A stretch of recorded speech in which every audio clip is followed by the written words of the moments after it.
geçmiş dönemlerde iklim çok sıcaklık artışları veya iklim değişimi çok uzun zamanda oluyordu. Yaklaşık 150 milyonda bir derece sıcaklık artışı oluyordu. Sonra 150 milyon yıl sonra bir derece azalış oluyordu. Bu şekilde bir dengeyle götürüyordu. Sanayi devriminden sonra bu gittikçe artmaya başladı. 150 milyon 150 yıla düşmeye başladı. İşte sanayi devrimiyle beraber 150 yılda bir iklimde değişmeler meydana geldi ve sıcaklık artışları oldu. Sanayi devriminden önce sıcaklıklar 15 santigrat derece civarındayken sanayi devriminden sonra 15-6 santigrat derece çıktı ve bu artışlar devam ediyor. Buna bağlı olarak da gerek dünya genelinde gerekse ülkemizde iklimle ilgili değişimlerin yansımalarını artık net bir şekilde görebiliyoruz. İşte buzulların erimesi, denizlerin seviyesinin yükselmesi, fırtınalar, kasırgalar, seller, bunlar hepsi iklim değişimlerinin sonucudur. İşte orman yangınları ve benzeri. Tabii bunlar bu şekilde devam ederse gelecekte daha da artacaktır.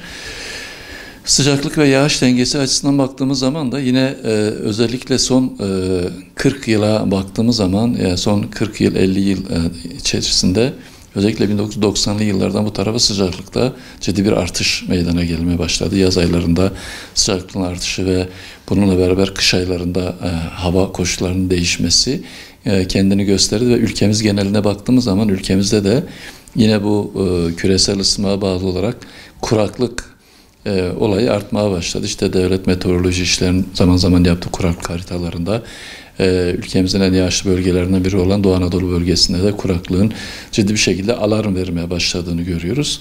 Tabii kuraklıkta etkili olan faktörlere baktığımız zaman bir yağış eksikliğiydi, bir de buharlaşmadır. Son dönemlerdeki özellikle buharlaşmanın çok arttığını, buna bağlı olarak bir kuraklığın arttığını, çünkü sıcaklıklarda ciddi bir artış var.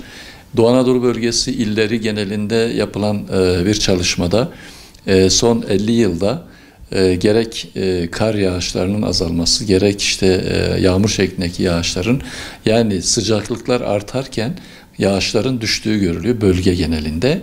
Tabii Doğu Anadolu bölgesinin bir diğer özelliği de Türkiye'de en fazla kar yağışlarının düştüğü bölge yüksek olması nedeniyle de kar yağışlı günler açısından da aynı durumun olduğunu görüyoruz. Yani hem kar yağışlı günler azalıyor hem de karla kaplı günler sayısı azalıyor, ama karla kaplı günler sayısının daha fazla azaldığını görüyoruz burada. Bunun nedeni de işte gün içerisinde havanın sıcak olmasıyla beraber bu sene mesela bunu yaşıyoruz.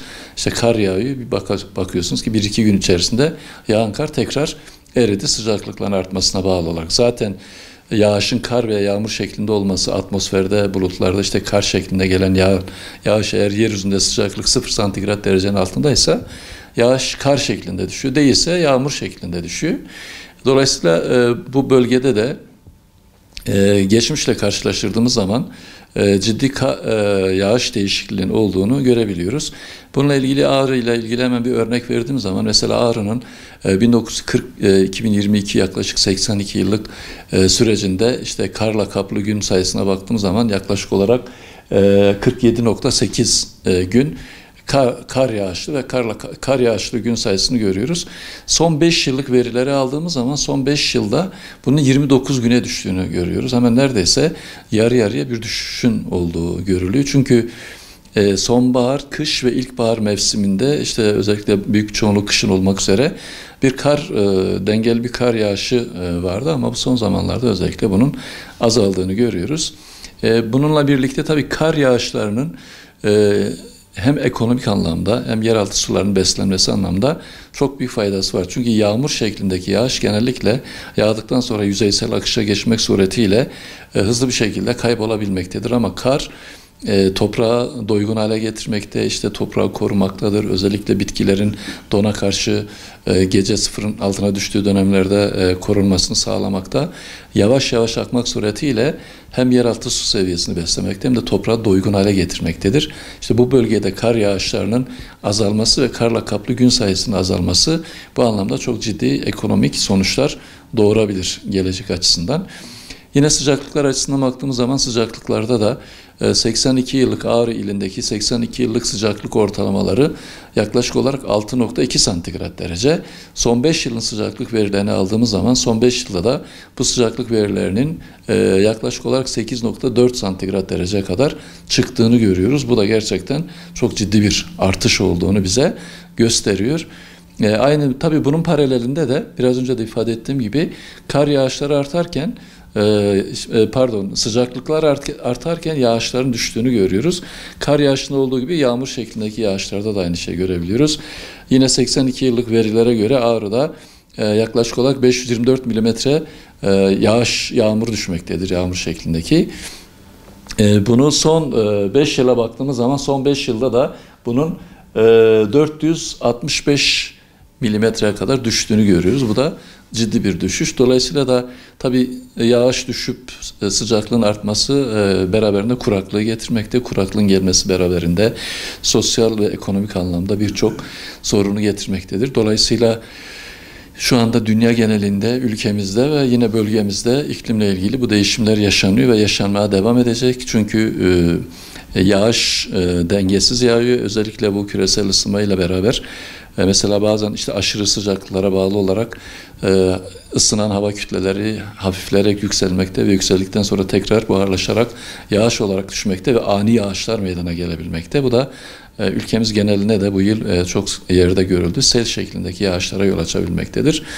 Dolayısıyla Türkiye dünyada olduğu gibi Türkiye'de de bu küresel ısınmanın bir parçasıdır ve bundan sonra da bu şekilde işte 2070 yılıyla 2100 yılıyla ilgili veriler ve öngörüler ve tahminler vardır. Sıcaklıkların daha da artacağı, mesela 2070'te Türkiye'deki sıcaklığın 4-5 santigrat derece daha artabileceği öngörülmektedir. Bu çok ciddi sorunlar meydana getirir.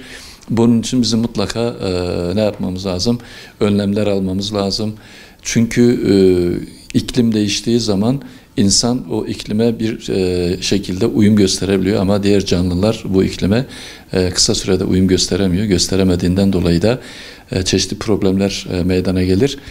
Kainatta Allah bir denge yaratmış. Bu denge bütün canlıların lehine oluşmuş bir denge ama İşte biraz önce ifade ettiğim gibi sanayi devrimiyle beraber kentleşmenin artması, insanların şehirlere göç etmesi arttıkça, tüketici toplum arttıkça, insan kainatın dengesiyle oynadıkça, özellikle de fosil yakıtları kullanmak suretiyle petrol, doğalgaz, kömür gibi fosil yakıtların kullanılması atmosferdeki sera gazları etkisini arttırmakta, zararlı gazlar atmosferin dengesini bozmakta. Dolayısıyla biz kainatın dengesini daha fazla bozmamak için önlemler almamız lazım. Aşırı israftan kaçınmamız lazım. Özellikle su israfından kaçınmamız lazım. Suyu dengeli bir şekilde kullanacak yeni planlamaların yapılması lazım. Bu devlet bazında, yerel yönetimler bazında ve hatta şahıslar bazında.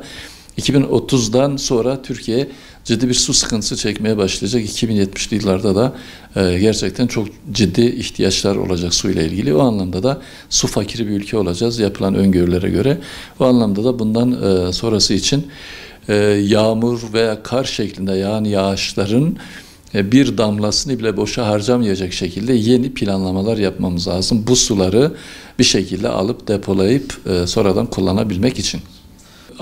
Mesela Ağrı örneğinde bazında bir örnek verecek olursak işte 1972'de eksi 45,6 ile Türkiye'nin en soğuk ili. Mesela 1985 yılında Ağrı'da 225 milimetre kar kalınlığı, 225 santimetre, 2 metrenin üzerinde yani. Şubat ayında, bugün Ocak ayındayız. İşte Ocak ayının bugün 16'sı. Baktığımız zaman kar kalınlığının olmadığı 8 milimetre olarak ölçülmüş şu anda.